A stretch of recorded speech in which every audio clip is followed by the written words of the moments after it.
Hi అండి, ఈరోజు సొరకాయ పప్పు ఎలా చేయాలో ఈ వీడియోలో చూసి తెలుసుకుందాం. ముందుగా ఒక చిన్న గ్లాస్ నిండా కందిపప్పు కుక్కర్లో వేసి నానబెట్టుకోవాలి.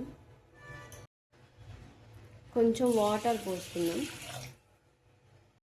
సొరకాయకి నీట్గా తొక్క తీసుకోవాలి. సొరకాయని ఇలా సన్నగా కట్ చేసి పెట్టుకోవాలి. నానబెట్టుకున్న కందిపప్పులో ఒక ఆనియన్ కట్ చేసి వేసుకోవాలి. అలాగే 4 పచ్చిమిర్చి కూడా వేసుకోండి. అలాగే కట్ చేసిన 4 టమోటా ముక్కలు కూడా వేసుకోండి.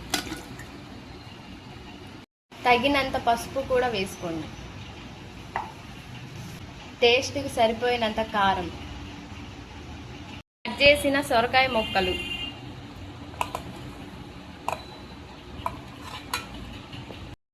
తగినంత చింతపండు, 5 విజిల్స్ వేయాలి. 5 విజిల్స్ వేసాక దించుకొని అందులో కొంచెం కల్లుప్పు వేయాలి. పప్పు గుత్తితో మెత్తగా మెదపాలి.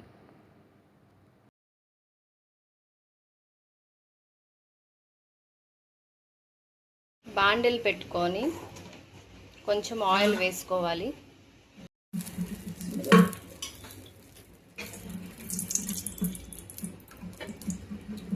అలాగే కొంచెం ఆవాలు వేయాలి. కొంచెం జీలకర్ర, సన్నగా తరిగిన ఆనియన్స్, కొంచెం కరివేపాకు వేసుకోండి. రుబ్బి పెట్టుకున్న దాంట్లో ఈ తాలింపు వేసి కలుపుకోవాలి. ఒక 5 నిమిషాలు స్టవ్ మీద పెట్టుకొని బాగా ఉడికించుకుంటే సొరకాయ పప్పు రెడీ.